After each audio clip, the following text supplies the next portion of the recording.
ओम नमो भगवते वासुदेवाय. सार्थ सुबोध ज्ञानेश्वरी. लेखन आणि वाचन सौ मनीषा भास्कर अभ्यंकर, महाराष्ट्र, मिरज 416410. अध्याय 4. कर्म ब्रह्मार्पण योग. गीतेच्या 4थ्या अध्यायाचं समालोचन भाग 2. मागच्या भागात आपण गीतेतील आशयाच्या दृष्टीने पहिल्या 4 भागांचा अभ्यास केला. आता पुढच्या मुद्द्यांचा परामर्श घेऊया. गीतेतला 5वा मुद्दा आहे कर्म, विकर्म व अकर्म. 16 आणि 17 या 2 श्लोकात त्याचं वर्णन केलेलं आहे. कर्म, विकर्म व अकर्म यांच्या अर्थाच्या बाबतीत टीकाकारांच्या मध्ये मतभेद आहेत.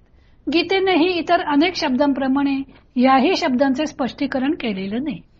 18व्या श्लोकात ज्ञानी मनुष्याचे लक्षण सांगताना भगवंत म्हणाले आहेत की जो कर्मामध्ये अकर्म पाहतो व अकर्मामध्ये कर्म पाहतो तो ज्ञानी. येथे अकर्म शब्दाचे 2 अर्थ होतात. एक, कर्म करूनही त्याचा बंधन न लागणे ते अकर्म, किंवा कर्मच न करणे तेही अकर्म. सर्व विश्व ज्यामुळे आकाराला आले आहे ते कर्म. अर्थातच ही जीवसृष्टी कर्माधिष्ठित आहे. नित्य, नैमित्तिक, काम्य, निषिद्ध, प्रायश्चित्त व उपासना हे कर्मांचे मुख्य 6 प्रकार आहेत.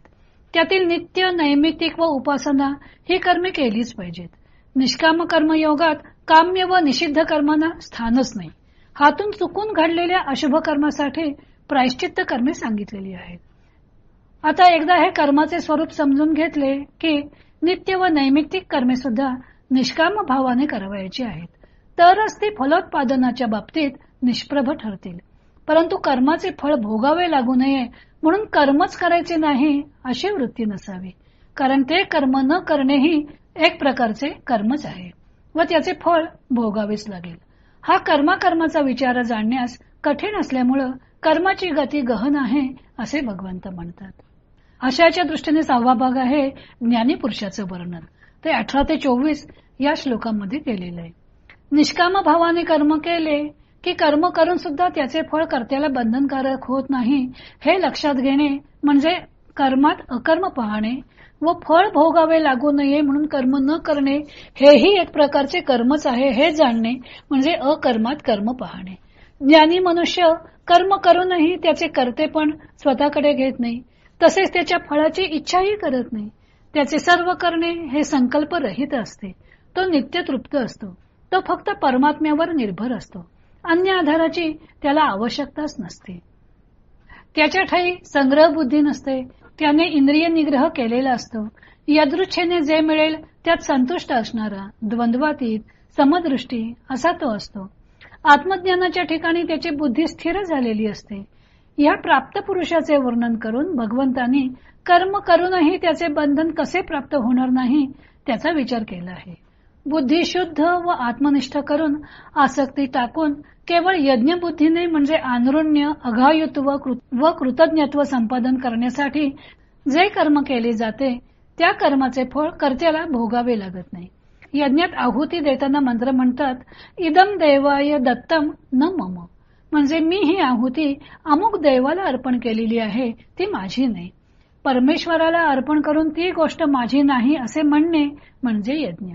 त्याप्रमाणे कर्मे आचरून ती परमेश्वराला अर्पण करणे व ती मी केली आहेत असा कर्तृत्व भाव न ठेवणे म्हणजे यज्ञार्थ कर्म करणे होय. कर्माचा कर्तृत्व भाव सोडला की त्या फळावरील अधिकारही सोडल्यासारखेच होते.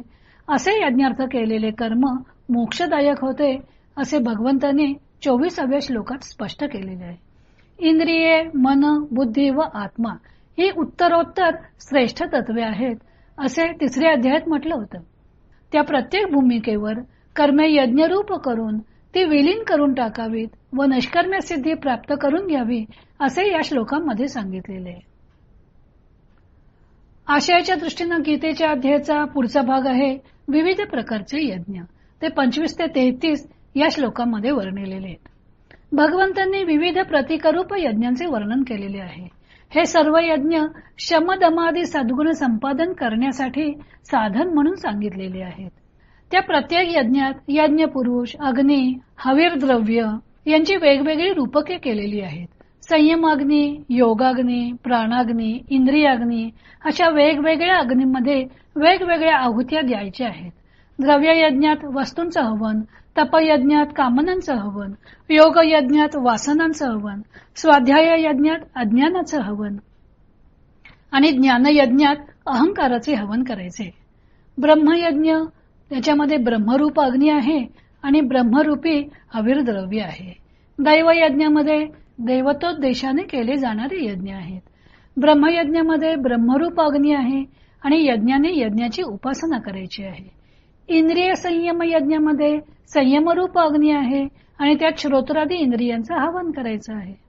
विषय यज्ञामध्ये इंद्रियरूप अग्नी आहे आणि त्याच्यात शब्दादी विषयांचं हवन करायचंय. आत्मसंयम यज्ञामध्ये ज्ञानरूप अग्नी आहे व त्यात इंद्रिय व प्राण यांच्या सर्व कर्मांची आहुती द्यायची आहे. द्रव्य यज्ञ, तपोयज्ञ, योगयज्ञ, स्वाध्याय यज्ञ, प्राणापान यज्ञ, प्राणयज्ञ असे 24 ते 33 श्लोकात एकूण विविध प्रकारचे 12 प्रकारचे यज्ञ भगवंतांनी सांगितले आहेत. ते शमदमादी सद्गुण संपादन करण्याची साधने म्हणून वर्णिलेली आहेत.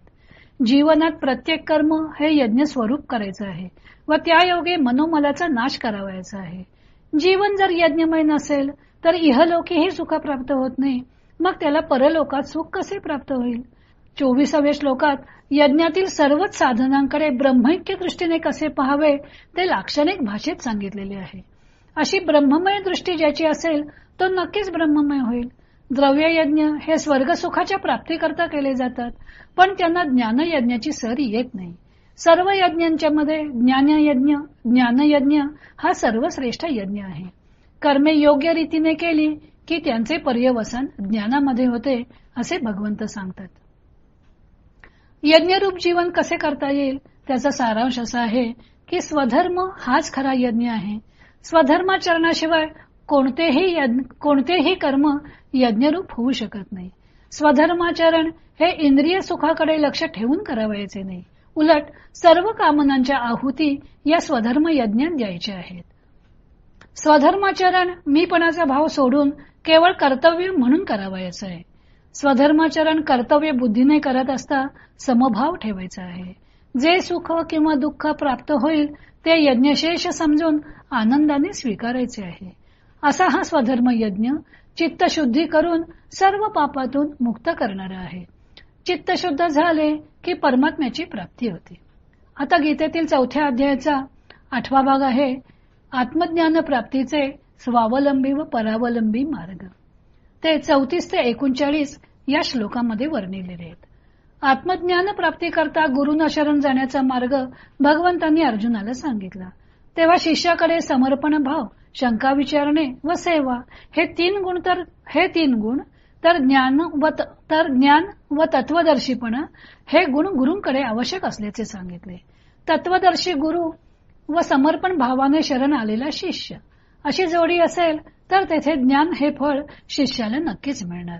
शिष्य ज्ञानरूपी नौकेने तरून जाणार हे नक्की. हा गुरूंकडून ज्ञान प्राप्त करून घेण्याचा मार्ग परावलंबी आहे, तर कर्मयोगाचे आचरण करत ज्ञानप्राप्ती करून घेण्याचा स्वयं अध्ययनाचा मार्ग आहे. या दोन्ही मार्गांनी ज्ञानप्राप्ती होऊ शकते, पण दोन्ही मार्गांमध्ये श्रद्धा आवश्यक आहे. भगवंत म्हणतात श्रद्धावान लभते ज्ञानम. ज्याच्याकडे श्रद्धा आहे त्याला ज्ञानप्राप्ती होते. तसेच श्रद्धेबरोबर जितेंद्रियता व ज्ञानप्राप्तीसाठी उत्कंठा याही गोष्टींची आवश्यकता आहे. तोच परमावधीची शांती प्राप्त करून घेऊ शकतो. 35व्या श्लोकात आत्मज्ञान म्हणजे काय त्याची व्याख्याच केलेली आहे. येन भूतान्य शेषेन द्रक्ष्यस्यात्मन यथोमयी. सर्व प्राणी मात्र परमात्म स्वरूप पाहणे म्हणजे आत्मज्ञान.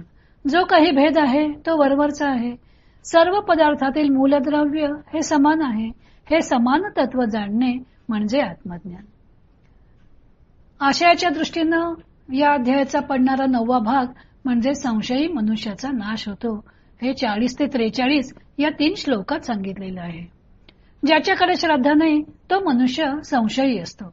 अज्ञानी, श्रद्धाहीन व संशयी मनुष्याचा नाश होतो. त्याला इहलोक व परलोक काहीच साधत नाही.